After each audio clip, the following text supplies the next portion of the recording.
আলহামদুলিল্লাহি রাব্বিল আলামিন ওয়াসসালাতু ওয়াসসালামু আলা সাইয়্যিদিল মুরসালিন আম্মা বা'দু ফাউযু বিল্লাহি মিনাশ শাইতানির রাজীম বিসমিল্লাহির রহমানির রহিম।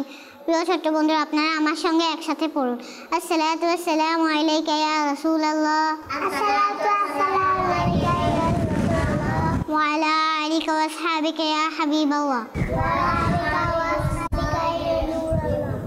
الصلاة والسلام عليك يا نبي الله وعلى آلك وأصحابك يا نور الله।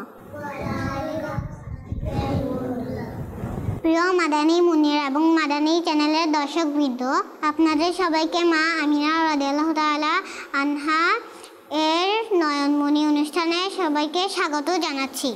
প্রিয় মাদানী মুনিরা, রবিউল আউয়াল মাস শুরু হয়েছে। চারপাশে আনন্দ, খুশি এবং নবী করিম সাল্লাল্লাহু আলাইহি সাল্লামের প্রেমিকারা নিজেদের ঘর সাজাচ্ছেন এবং আনন্দ ভাগাভাগি করে নিচ্ছেন। এই আনন্দ আরও বাড়াতে মাদানী চ্যানেল বাংলা নিয়ে এসেছে শিশুদের জন্য বিশেষ প্রোগ্রাম মা আমিনা রাদিয়াল্লাহু তাআলা আনহার নয়নমণি। এই প্রোগ্রামে আমরা নবী করিম সাল্লাল্লাহু আলাইহি সাল্লাম এর শৈশবের ঘটনা শুনবো, দরুদ পড়ব এবং দোয়া শিখব। প্রোগ্রামের শেষ পর্যন্ত আমাদের সঙ্গে থাকুন। ইনশাআল্লাহ আপনার নেক আমল বৃদ্ধি পাবে এবং অনেক কিছু শেখার সুযোগ পাবে। আসুন মাদানী চ্যানেলের দর্শক শ্রোতা, আমরা আমাদের মাদানী মুনিদের সাথে পরিচয় জেনে নিই। আসুন, আমাদের মাদানী মুনিদের পরিচয় জানার আগে আমি আমার পরিচয় বলছি। আমার নাম মিন্নাতুন মাসুরাহ মানহা। আসুন আমাদের মাদানী মুনিদের এর পরিচয় জেনে নিই। প্রথমে আমার ডান দিক থেকে ছোট্ট বন্ধু, আপনার নামটি বলুন। আমার নাম বুরাইদা শরীফ মুস্কান। মাশাআল্লাহ, মাশাআল্লাহ। তারপর আমার বাম দিক থেকে ছোট বন্ধু, আপনার নামটি বলুন। আমার নাম কানিস ফাতেমা। মাশাআল্লাহ, মাশাআল্লাহ। তারপর ডান দিক থেকে ছোট্ট বন্ধু, আপনার নামটি বলুন। আফিয়া সিদ্দিক আয়েশা। মাশাআল্লাহ, মাশাআল্লাহ। তারপর বাম দিক থেকে ছোট্ট বন্ধু, আপনার নামটি বলুন। আমার নাম নুসরাত নাজিফা। মাশাআল্লাহ, মাশাআল্লাহ। তারপর ডান দিক থেকে ছোট্ট বন্ধু, আপনার নামটি বলুন। সুহাইবা সৈয়দ সারা। মাশাআল্লাহ, মাশাআল্লাহ। তারপর বাম দিক থেকে ছোট্ট বন্ধু, আপনার নামটি বলুন। আমার নাম মারওয়া মুস্তান মিম। মাশাআল্লাহ, মাশাআল্লাহ। এর মধ্যে আমাদের মাদানী মুনিদের পরিচয় পর্ব জেনে নিয়েছি। আসুন আমরা আমাদের প্রোগ্রাম শুরু করার আগে একটি দরুদ শরীফের ফজিলত জেনে নিই। প্রিয় কাজ সাল্লাল্লাহু আলাইহি সাল্লাম বলেছেন যে মুসলিম নামাজের পরে হামদ, সানা ও দরুদ পড়বেন, তার দোয়া কবুল হয়। যা চাইবেন তা তাকে দেওয়া হবে। সুবহানাল্লাহ, সুবহানাল্লাহ। আসুন আমরা অনুষ্ঠান শুরু করার পূর্বে একটি দরুদ পাক পাঠ করি। সাল্লু আলাল হাবিব সাল্লাল্লাহু তাআলা আলা মুহাম্মদ সাল্লাল্লাহু তাআলা আলাইহি ওয়াসাল্লাম। প্রিয় মাদানী মুনির এবং মাদানী চ্যানেলের দর্শক শ্রোতা, চলুন আর দেরি না করে আমরা আমাদের অনুষ্ঠানের প্রথম সেগমেন্টের দিকে অগ্রসর হই, যার নাম প্রিয় নবী সাল্লাল্লাহু আলাইহি সাল্লামের প্রিয় সম্পর্ক। এই সেগমেন্টে আমরা আমাদের প্রিয় নবী সাল্লাল্লাহু আলাইহি সাল্লামের প্রিয় কন্যা হযরত বিবি ফাতেমা রাদিয়াল্লাহু তাআলা আনহা এর সম্পর্কে শুনবো। বিবি ফাতেমা রাদিয়াল্লাহু তাআলা আনহা নবী করিম সাল্লাল্লাহু আলাইহি সাল্লামের ছোট এবং প্রিয় কন্যা। নাম ফাতেমা কদি জহরা। নবী করিম সাল্লাল্লাহু আলাইহি সাল্লাম বলেন, ফাতেমার নাম রাখা হলো কারণ আল্লাহর ইচ্ছায় তিনি এবং তার প্রেমিকরা দোজখ থেকে মুক্তি পাবেন। ফাতেমা রাদিয়াল্লাহু তাআলা আনহা সব জান্নাতি নারীর নেতা। নবী করিম সাল্লাল্লাহু আলাইহি সাল্লাম বলেন, ফাতেমা রাদিয়াল্লাহু তাআলা আনহা সকল জাহানের নারী ও জান্নাতের নারীর নেতা। নবী করিম সাল্লাল্লাহু আলাইহি সাল্লাম আনন্দের সঙ্গে তাকে দেখলে দাঁড়িয়ে থাকতেন এবং নিজের পাশে বসাতেন। নবী করিম সাল্লাল্লাহু আলাইহি সাল্লাম বলেন, ফাতেমা রাদিয়াল্লাহু তাআলা আনহা আমার শরীরের অংশ। যে তাকে কষ্ট করবে সে আমাকে কষ্ট করেছে, যে তাকে রুষ্ট করবে সে আমাকে রুষ্ট করেছে। ফাতেমা রাদিয়াল্লাহু তাআলা আনহা অত্যন্ত ইবাদত প্রিয় ও আল্লাহর ভয় জড়িত কারণে কাঁদতেন। ফাতেমা রাদিয়াল্লাহু তাআলা আনহা এর ইন্তেকাল 3 রমজান মঙ্গলবারের রাত 11 হিজরি। দাফন জান্নাতুল বাকি। আল্লাহ পাক আমাদেরকে নবী করিম সাল্লাল্লাহু আলাইহি সাল্লাম এবং তার পরিবারকে ভালোবাসার তৌফিক দিন, আমিন। ছোট্ট মাদানী মুন্নিরা এবং মাদানী চ্যানেলের দর্শক শ্রোতা, দেখতে দেখতে আমরা আমাদের সেগমেন্ট এখানেই শেষ করলাম। চলুন আমরা এখন আমাদের দ্বিতীয় সেগমেন্টের দিকে অগ্রসর হই। আমাদের দ্বিতীয় সেগমেন্টটি হলো নবী সাল্লাল্লাহু আলাইহি সাল্লামের 15টি নাম মুবারক। মারহাবা মারহাবা মারহাবা আহলান ওয়া সাহলান মারহাবা। তো চলুন আমরা নবী করিম সাল্লাল্লাহু আলাইহি সাল্লামের 15টি নাম মুবারক শুনে নিই। 1 নম্বর বদর, 2 মুজতবা, 3 জাহিদ, 4 মুর্তজা, 5 সাকিব, 6 মুস্তফা, 7 সাবির, 8 আউলিয়া, 9 মুজাম্মিল, 10 ওলি, 11 মুফির, 12 মাতিন, 13 মুসাদ্দিক, 14 তাইব এবং 15 নাসিব। তো ছোট্ট সোনামণির এবং মাদানী চ্যানেলের দর্শক শ্রোতা, দেখতে দেখতে এই সেগমেন্টটি আমাদের এখানে শেষ হলো। চলুন আমরা আমাদের তৃতীয় সেগমেন্টের দিকে অগ্রসর হই। প্রিয় মাদানী মুন্নিরা এবং মাদানী চ্যানেলের দর্শক শ্রোতা, এই সেগমেন্টে আমরা মক্কা সম্পর্কিত পবিত্র মিষ্টি তথ্য শিখব। মক্কায় 1 রাকাত নামাজ পড়লে 1 লাখ নামাজের সমতুল্য সওয়াব, 1 নেকি 1 লাখের সমতুল্য, 1 গুনাহ 1 লাখের সমতুল্য। নবী করিম সাল্লাল্লাহু আলাইহি সাল্লাম মক্কায় 53 বছর ছিলেন। মক্কায় মৃত্যু হলে হিসাব হবে না। তো মাদানী চ্যানেলের দর্শক শ্রোতা এবং মাদানী মুন্নিরা, চলুন মক্কার কিছু গুরুত্বপূর্ণ স্থানের নাম জেনে নেই।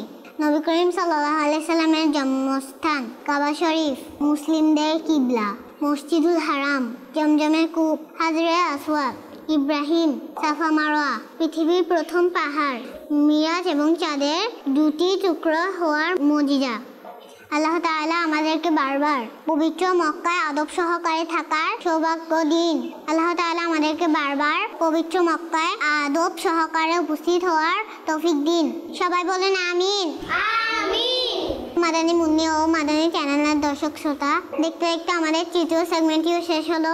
আমরা আমাদের চতুর্থ সেগমেন্টের দিকে অগ্রসর হই। এই সেগমেন্টে আমরা নবী করিম সাল্লাল্লাহু আলাইহি সাল্লামের সেই মুহূর্ত শুনবো যখন তিনি হযরত হালিমা রাদিয়াল্লাহু তাআলা আনহার কাছে ছিলেন।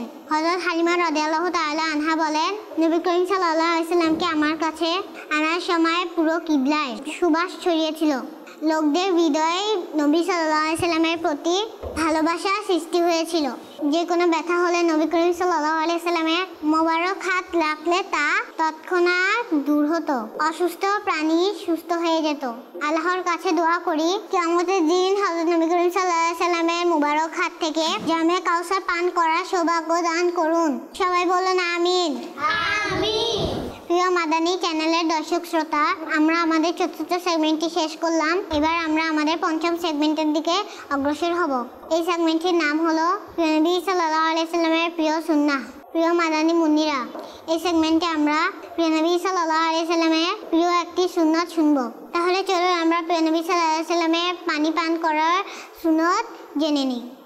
1 ডান হাতে পানি পান করা, 2 বসে পানি পান করা, 3 বিসমিল্লাহ বলে শুরু করা ও আলহামদুলিল্লাহ বলে শেষ করা, 4 3 নিঃশ্বাসে পানি পান করা, 5 পাত্রের ভাঙা অংশে পানি পান না করা, 6 জমজমের পানি পান করার আদব বজায় রাখা। ছোট্ট বন্ধুরা ও মাদানী চ্যানেলের দর্শক শ্রোতা, আমরা প্রিয় নবী সাল্লাল্লাহু আলাইহি সাল্লামের পানি পান করার কিছু সুন্নাত সম্পর্কে জানলাম। তো চলুন আমরা আমাদের 6 নম্বর সেগমেন্টের দিকে অগ্রসর হই। প্রিয় মাদানী মুন্নিরা, এই সেগমেন্টে আমাদের নবী করিম সাল্লাল্লাহু আলাইহি সাল্লামের প্রশংসা নাতের মাধ্যমে করব।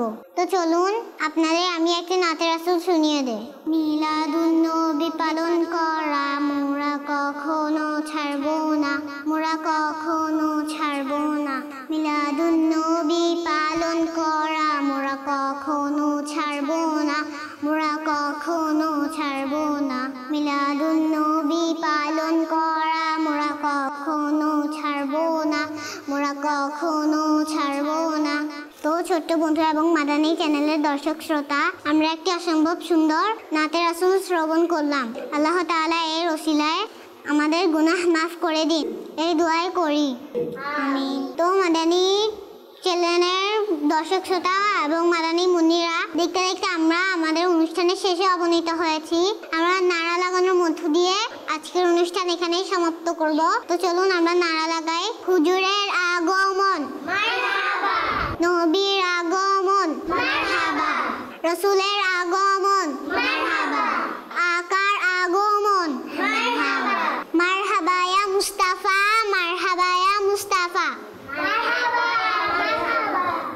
মাদানী চ্যানেল দর্শক শ্রোতা এবং মাদানী মুনিরা, দেখতে দেখতে আমাদের এই চমৎকার প্রোগ্রামটি আজ এখানে সমাপ্ত করছি এবং গোলাম রাসুল কার্টুনের কিছু প্যাকেজ দেখার মাধ্যমে আজকের অনুষ্ঠান এখানেই শেষ করছি। সবাই ভালো থাকুন, সুস্থ থাকুন, মাদানী চ্যানেল বাংলা দেখতে থাকুন। প্রিয় বন্ধুরা, আসসালামু আলাইকুম ওয়া রাহমাতুল্লাহি ওয়া বারাকাতুহু। আকাশে উড়ে বেড়ানো অনেক পাখিকেই আপনারা হয়তো দেখেছেন, যেমন চড়ুই, কবুতর এবং চিল ইত্যাদি। এ সকল কমন পাখিদের মধ্যে একটি হলো কাক, যাকে ইংলিশে ক্রো বলা হয়।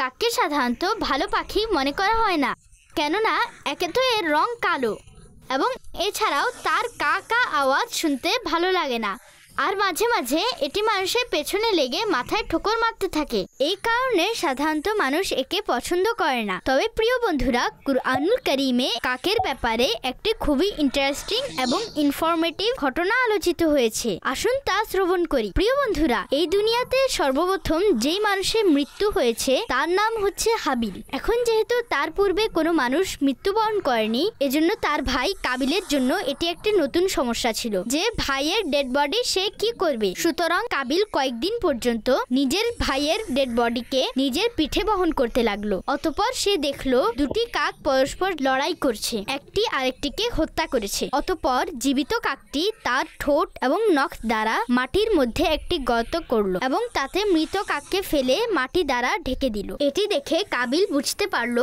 মৃত লাশকে জমিনে দাফন করা উচিত। অতঃপর সে কবর খনন করে তাতে নিজের ভাইয়ের ডেড বডিকে দাফন করে দিল। কুরআনুল কারীমে এই ঘটনাকে এভাবে বর্ণনা করা হয়েছে। بعث الله غرابا يبحث في الأرض ليريه كيف يواري سوءة أخيه قال يا ويلتى أعجزت أن أكون مثل هذا الغراب فأواري سوءة أخي فأصبح من النادمين। এর তর্জমা হলো, অতঃপর আল্লাহ একটি কাক পাঠালেন যে মাটি খনন করছিল, যেন সে তাকে দেখতে পারে সে নিজের ভাইয়ের লাশ কিভাবে গোপন করবে। কাকের ঘটনা দেখে কাবিল বলল, হায় আফসোস, আমি এই কাকের মতো হতে পারলাম না যাতে নিজের ভাইয়ের লাশ গোপন করতে পারি। প্রিয় বন্ধুরা, আমাদের এই দুনিয়াতে আল্লাহ পাক অসংখ্য জিনিস সৃষ্টি করেছেন। প্রতিটি জিনিসের কোনো না কোনো পারপাস থাকে, চাই সেটা ছোট ছোট পিঁপড়া হোক অথবা বড় বড় পশু। এদের মাধ্যমে আমরা উপকার লাভ করি, তাদের মাধ্যমে আমরা এমন বিষয় শিখতে পারি যা আমাদের চিন্তা শক্তিকে হতবাক করে দেয়। এই সুন্দরতম দুনিয়া আল্লাহ পাক আমাদের জন্য তৈরি করেছেন। আমাদের এই ব্যাপারে চিন্তা ভাবনা করা উচিত। সাল্লু আলাল হাবিব সাল্লাল্লাহু তাআলা আলা মুহাম্মদ সাল্লাল্লাহু তাআলা আলাইহি ওয়া সাল্লাম।